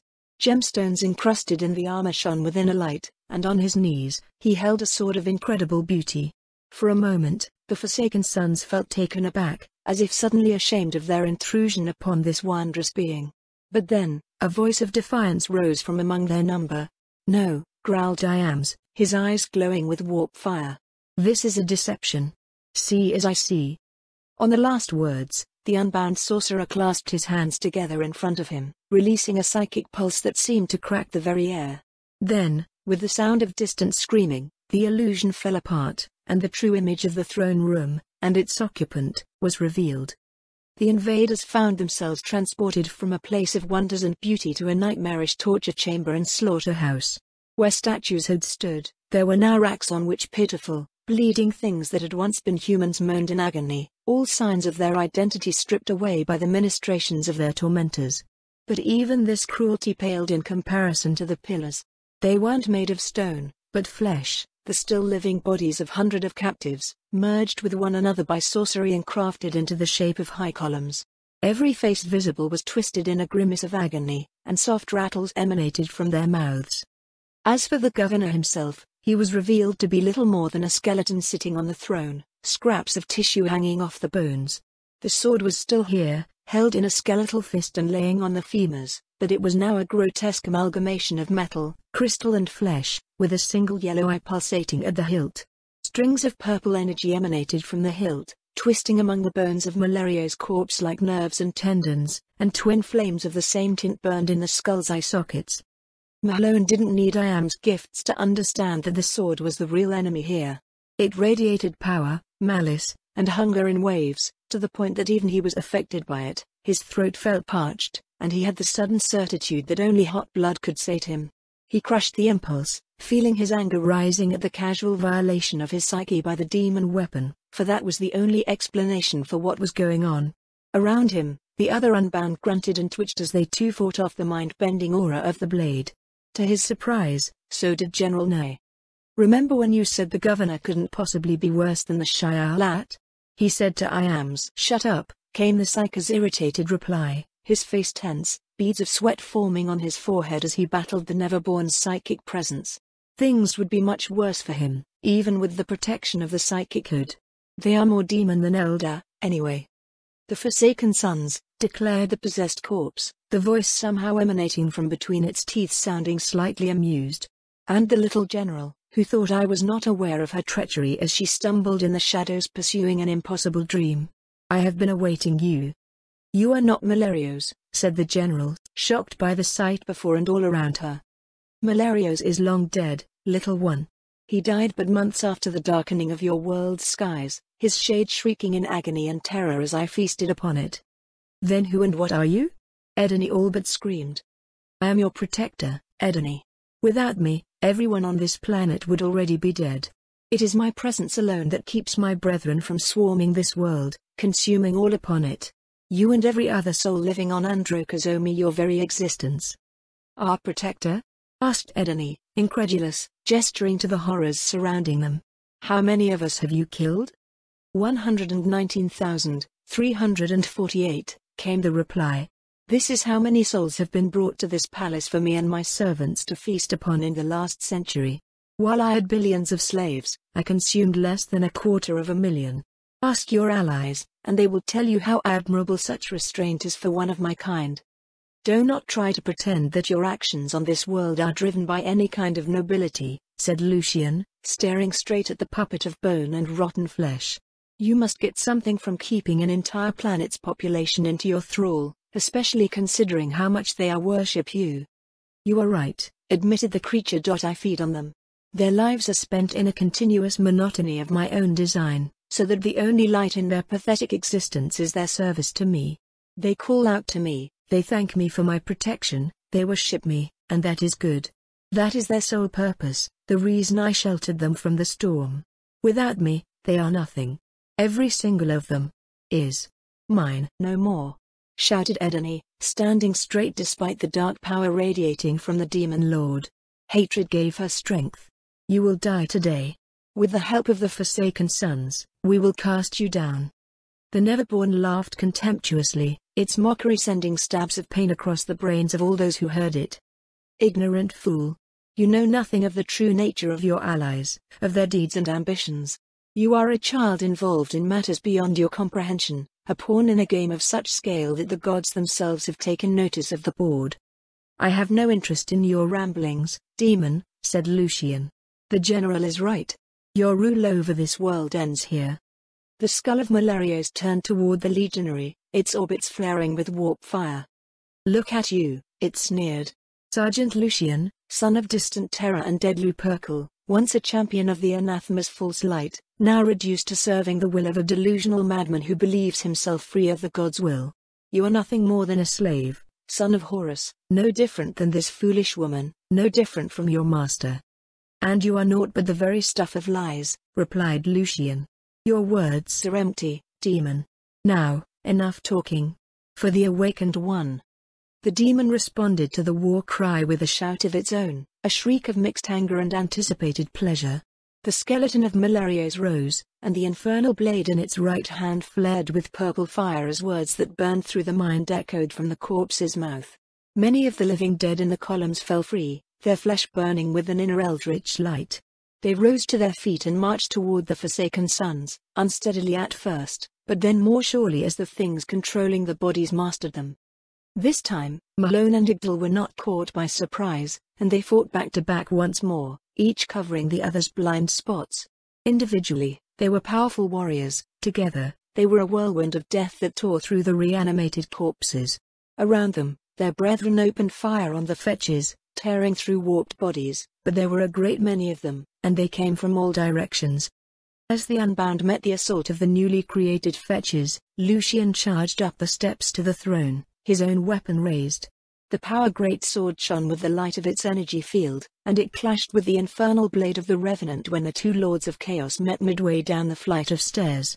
With the sound of falling thunder, the demon sword prevailed, and Lucian's blade shattered, fragments flying in all direction with enough strength that one of them encased itself in the skull of one Unbound, killing him instantly. The corpse of Malerios opened its mouth, no doubt to deliver another taunt. But Lucian didn't give it time. Using the small opening created by the demon's destruction of his sword, he drew his plasma pistol and rammed it into the Revenant's chest, before pushing the trigger 3 times in quick succession. He was risking the weapon's detonation in his hand by pushing it like that, but that was a risk he was willing to take. Another pass under the Fleshmaster's knives would be worth it if it ensured victory for the Warband on this world. A wailing scream echoed across the throne room, and arcs of warp energy coursed across the decayed corpse, gathering in its skeletal hand, which detonated. Before Lucian's eyes, the demonic sword was cast into the air, its eye wide open in fury and shock. Power, came the thought, unbidden. Time seemed to slow down to a crawl as the demon sword turned in the air. Power enough to challenge all who ever wronged me. It was true that the demonic blade held great power, power that would serve the Warband well. And Archon had commanded his lieutenants to find and gather all that could add to their fighting potential. The blade certainly counted as such. But Lucian also knew the danger of wielding such a weapon.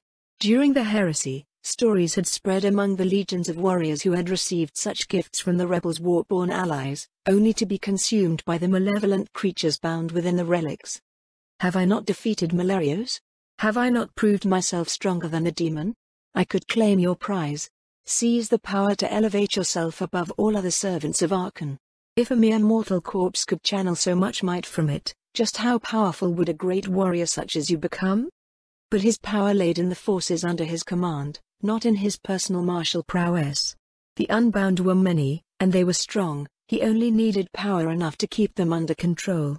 Archon had chosen him to serve as one of his sub-commanders, those who led the armies of the Forsaken Sons in his name. His duty to the Awakened One was more important than his own ambitions.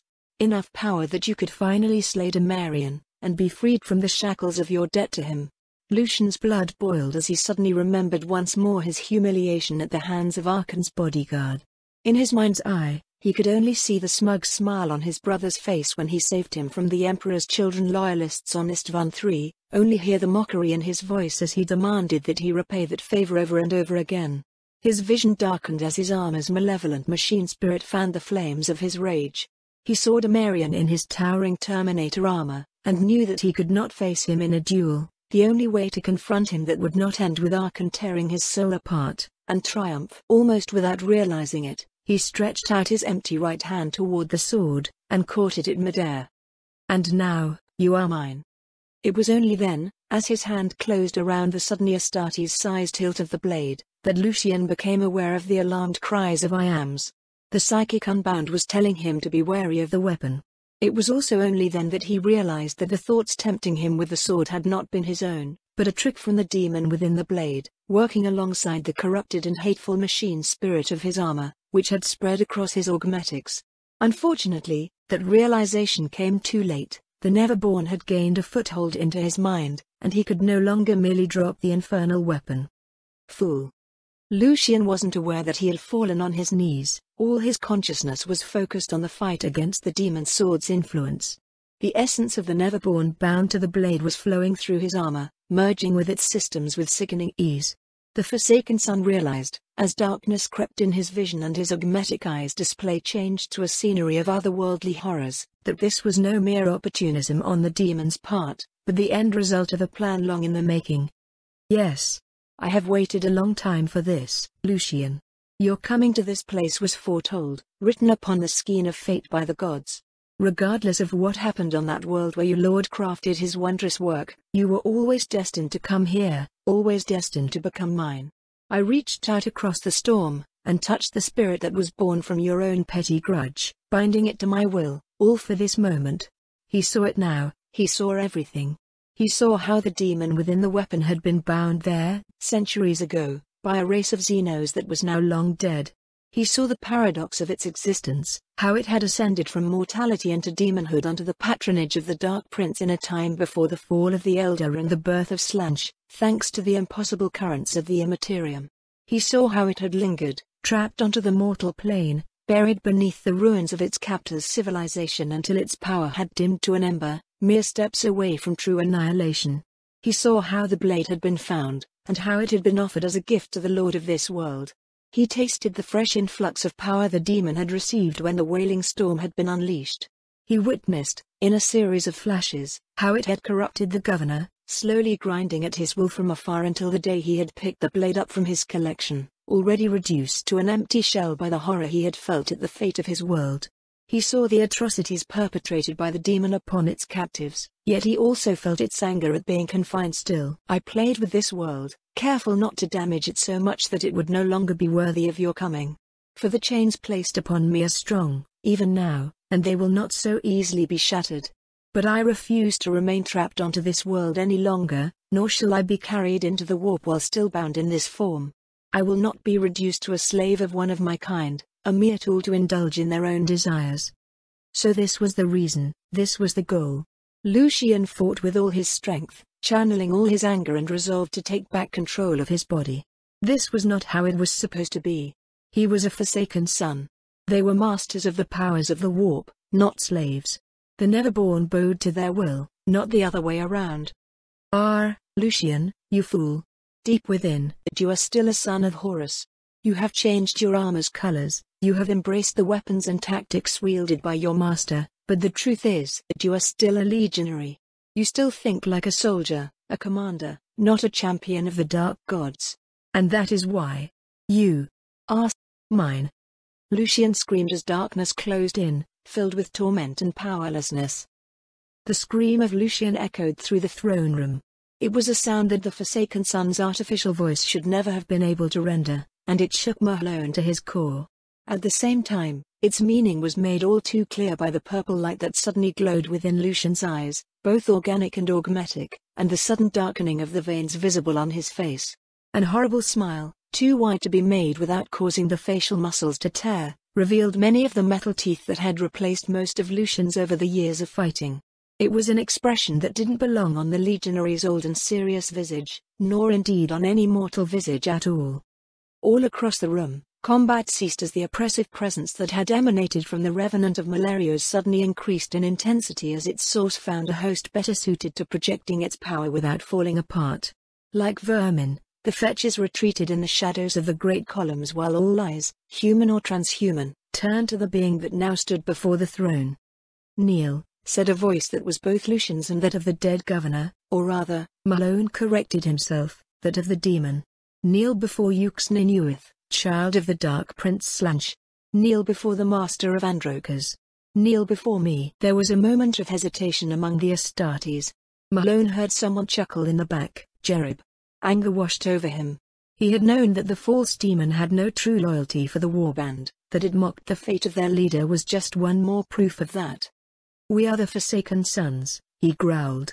"We kneel before no demon, they kneel before us." That is what Lucian believed as well, mocked the Neverborn. Look at him now. Will you chance the same fate for yourself? He took a risk and lost. It happens. Malone took a deep breath, aware that his next words were likely pointless and foolish, but determined to give it a shot anyway. "Release him now, and we will bring you before Archon and let him decide what to do with you." "Ha ha ha ha," laughed the demon. "Tempting, almost. The chance to control the awakened one rather than this vessel, but no. I have waited too long for a chance to leave this world and rampage freely across the stars. I will not give up, Lucian." "So be it," whispered Malone, before unleashing the full strength of his transhuman body and jumping 5 meters into the air, landing right before the possessed body of his leader, his sword coming down in a two-handed blow aimed right at Lucian's skull. The demon blade moved too fast, forcing Lucian's body to comply with its demands regardless of the damage it might do to itself in the process.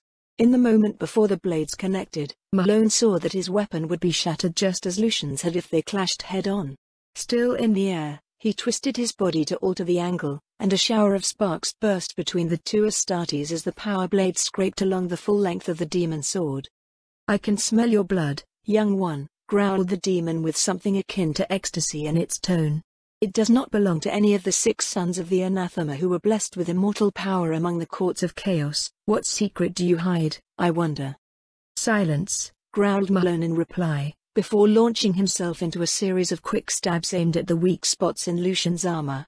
Each was parried with contemptive ease, the demon blade dancing in an elegant flurry of motion that caught the eye. Then the demon counterattacked, the blade going right for Malone's throat. Once again, Jakera's gift to the Unbound saved his life. His perception of time slowed down, and he managed to turn around just enough that the sword merely pierced through his gorget and left small cut on the side of his throat.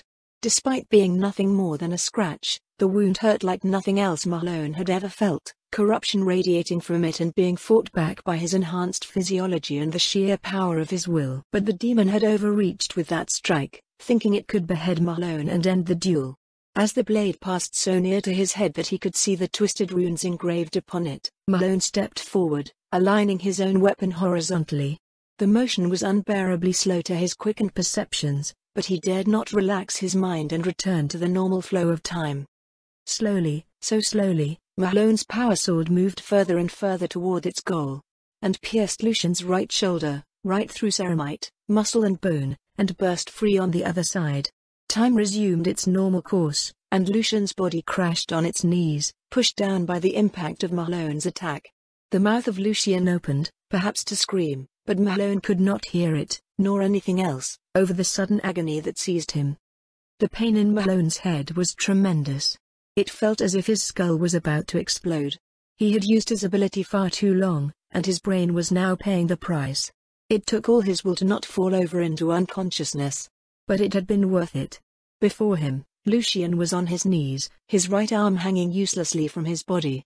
Despite the pain, a feeling of exhilaration overcame him. He had won.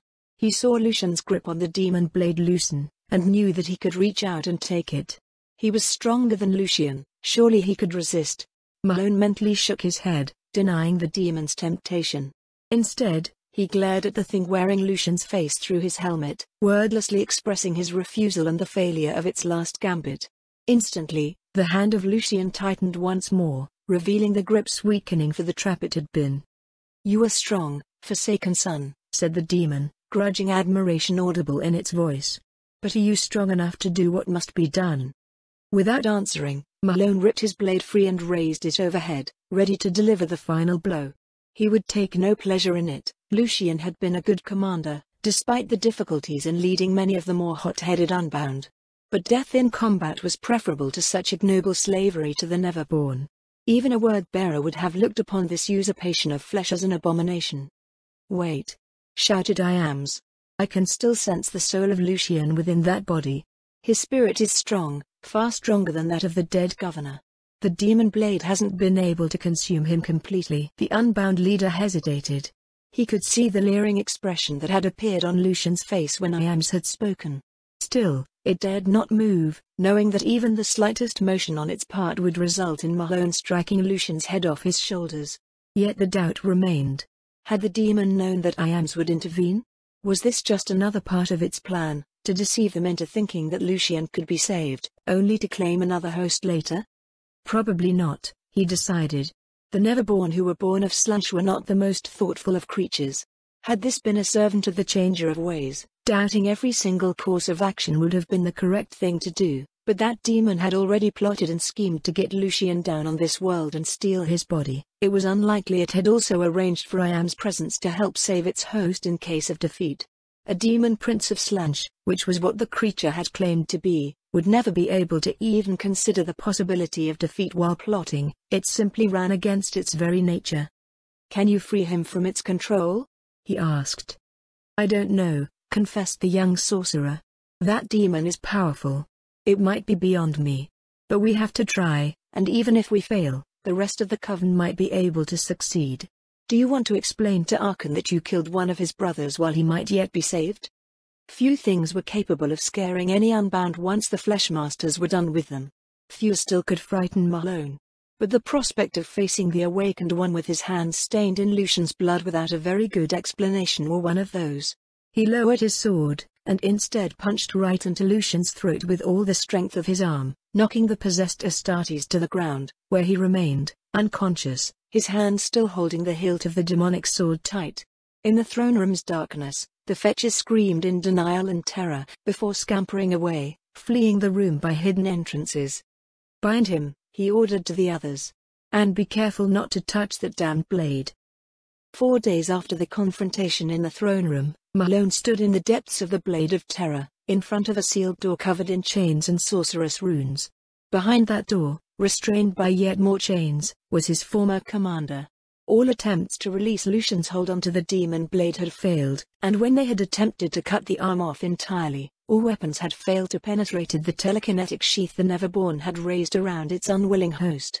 They could kill Lucian. They had tried to bluff the demon with precisely such a threat if it did not relinquish its hold over the legionary, but separating the warrior from the blade was impossible. In the end, they had resolved themselves to merely keeping Lucian's body prisoner until such a time as they were reunited with the Coven, who perhaps would be able to free the unfortunate legionary from his terrible fate.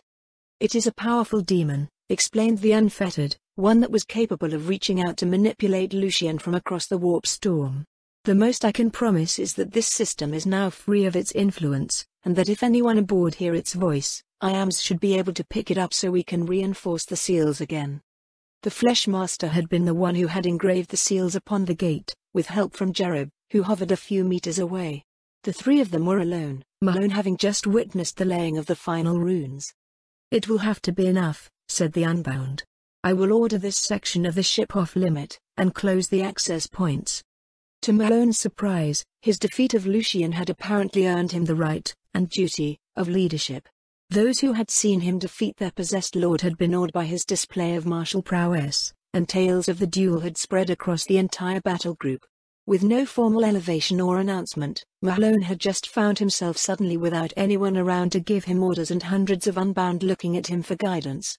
Igdal had laughed when he had asked his childhood friend just how this had happened, saying that it had been inevitable from the moment Malone had challenged the demon wearing Lucian's stolen body. The other Unbound was somewhere else aboard, helping in the return of the forces sent on the planet. Of course, while the Warband reorganized and recovered, things had gone very quickly planet-side. The Unbound had purged the remaining fetches from the palace, while the throne room had been burned down with flamethrowers and explosives. Edenina, the new governor of Androkas Prime, had been generous to her allies. After announcing the tragic death of Malerios, she had assumed the position herself with the aid of her rebel allies. Someone in the circle of conspirators had weaved an elaborate tale of some off-world enemy that had turned the governor's closest aides against him, only for Lady Ni to hear about the plot and attempt to save the governor with the help of her own off-world allies. Though the rescue had failed, Malerios had fought and died bravely against his would-be manipulators, who had tried to kill him once it had become obvious that their plans had been exposed. The new Supreme Protector had vowed to bring the responsible to justice, and to that end, some of the military of the Protectorate would accompany their new allies off-world to help them pursue the vile assassins. The soldiers had been parked into one of the cleanest areas of the Blade of Terror, to prevent them panicking until the Sons of Lorga and their attendant priests could complete their initiation into the primordial truth. The Forsaken Sons had also sent a team on Androkas Secundus, where they had recovered a stockpile of nuclear weapons and other, world-destroying weaponry. The transfer of these instruments of destruction aboard the Blade would take some time, as the tech priests wanted to take all precautions, and Malone was inclined to give them all the time they needed. He hadn't bothered asking the new governor what she thought of the Forsaken Sons emptying that stockpile, but he suspected that the woman was glad to see the weapons gone. "And so a new age begins for Androkas," Malone murmured to himself. "Do you really believe that?" jeered the false demon, as if it had been listening to his train of thought. "No matter if the governor has changed, this world is still trapped within the wailing storm. These fascinating little pills are still the only thing keeping at bay the horror that should have destroyed their pathetic civilization a century ago. Your general and her cohorts might be strong enough to go without them, but the masses of sheep they rule over are not. So you are saying that what we did on this world meant nothing?" "Of course not. We gained much from this venture, did we not?" "Well, none of us as much as you, obviously. You have done well for yourself, Lord Malone. The new governor seemed very happy with your performance. Why, there might even be a statue of you on that world a few years from now. I wonder what she would say, though, if she ever learned that the storm was unleashed by the Lord of the Forsaken Suns. On these words, Jerub floated away, vanishing into the dark corridors of the ship, leaving Malone alone with the unfettered and the distant, muffled screams of the demon possessing Lucian's body. For several seconds, a tense silence planed between the two Astartes. You have something to say? Asked the Fleshmaster. His voice was calm, measured, and dry as the sands of Colchis. I do not trust this creature, stated Malone. If I didn't need its help, I would have already destroyed it. Its very nature disgusts me, how it pretends to still be the man whose corpse it inhabits. We encountered creatures like it on the planet. Do not, cut the unfettered softly, compare my work to these wretches. They are nothing alike. How so? Asked Malone, his tone hot. They are the same, demons masquerading as mortals. No. I encountered the fetches in my part of the battle, and I have cut a few of them apart to see how they worked. I will give you that there might be outward similarities, but my ascended are very different from them, and far greater in power. I will give you that Jerub was stronger, admitted the Unbound. But I thought that was because a more powerful Neverborn was bound within his corpse. That is not how the Ascended work, hissed the Unfettered, his cool seeming to fade as Malone kept belittling his creations. Any sorcerer with some skill can create a fetch.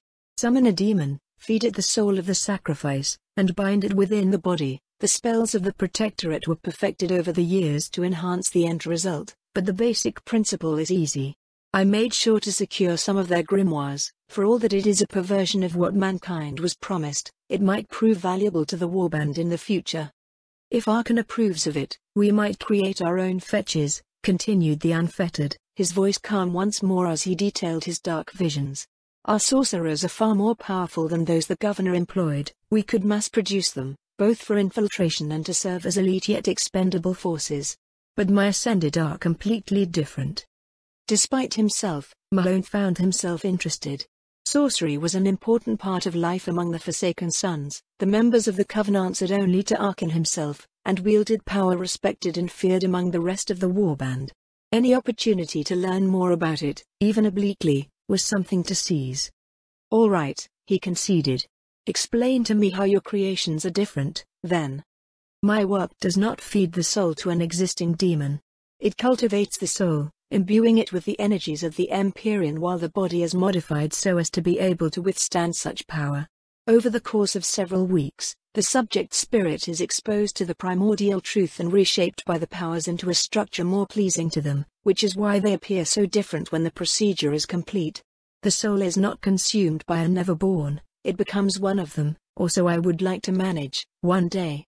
For now, that is still beyond my ability, but I can grant them some of the power of the gods' children.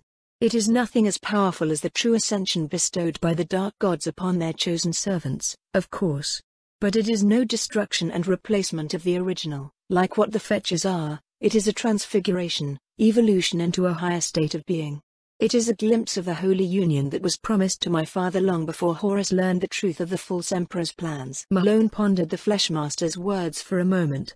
He didn't consider Jerub to be any kind of superior existence like what the Unfettered claimed. No matter what the former apothecary said, the creature was still an unnatural abomination. However, he supposed he now had to admit that there was a difference between that and the fetches, if only because creating the Ascended sounded like it required a lot more work. Do you mean to say that I can trust Jerub? He asked the former word-bearer at last. Ha! Barked the Unfettered, his face entirely devoid of amusement. Of course not. He is a treacherous, backstabbing creature consumed by the holy hungers of the warp. His mind works in patterns that we mere mortals cannot hope to ever truly understand. You should most definitely not trust him. I just wanted you to know exactly why that is so. It is true that the Sons of Lorga are fond of teaching, sighed Malone. What are your plans now? Asked the Unfettered. You are the leader of this battle group, and no one will challenge that claim. What do you intend to do? It was Lucian who had the instructions from the Awakened One. I need to go over his files, see what other worlds Arkan assigned to us. By the time our work here is complete, I will have chosen our next destination. Lucian may not have a lot of time left, noted the Fleshmaster. You risk his life and soul by not returning to the Covenant once. And I would be risking mine, and yours, and those of everyone aboard this ship as well, if I ran fleeing back to Arkham without completing our mission at the first difficulty. Spat Malone, before taking a deep breath, his body language visibly calming down. We don't even know where the Hand of Ruin is at the moment, he continued. We don't even know where it will be.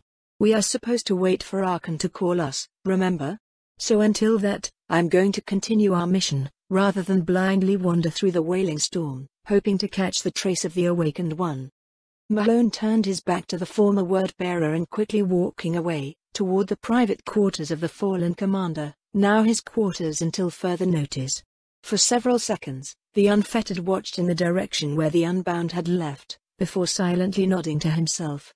Jacaros had warned him of the temper of that particular creation of his, but it was good to see that Malone had the secondary effects of his genetic manipulation under control. He was, after all, leader of this splinter of the Forsaken Sons. It would not do at all for him to succumb to mortal failings. An unbound lord, now that would be interesting to watch. No wonder none of the other Fleshmasters had attempted to seize control away from him. They were too busy taking notes. A particularly loud and hideous scream pierced through the walls of the containment cell, reaching the Unfettered's ears. Something akin to a smile appeared on the old Fleshmaster's face as he listened to it. For all that it was the expression of his cousin's unspeakable torment, the monster-clad in Astartes warplate still found the sound incredibly beautiful. It resonated with the deepest parts of his gnarled and corrupted soul, and filled him with inspiration. He was suddenly consumed by the urge to make another attempt at creating the symbiotic life-form the Dark Gods had promised mankind. Renewed determination in his steps, he left Lucian alone in the dark with the demon controlling his flesh. Arcane patterns and unholy syllables from the Empyrean's own language filled his mind as he began to mentally prepare for the surgery ritual. Perhaps this time, he would actually succeed in doing what had, for countless eons, be the sole purview of the Dark Gods themselves, and recreate the full transformation into a demon prince. Some, especially among his former legion, might think such a goal heretical, an usurpation of a right reserved to the divine. But to him, it was merely the natural next step of mankind's evolution. It was his goal, his dream, to one day spread his work to the entire human species. They would be far more powerful than the elders ever had been. Freed from the constraints of time and flesh, they would be reborn as eternal masters of the galaxy, crushing all those Xenos breeds who would dare to challenge their supremacy. Mankind would have the ascension it had been promised. No matter how many souls would cry out in horror at what they would become,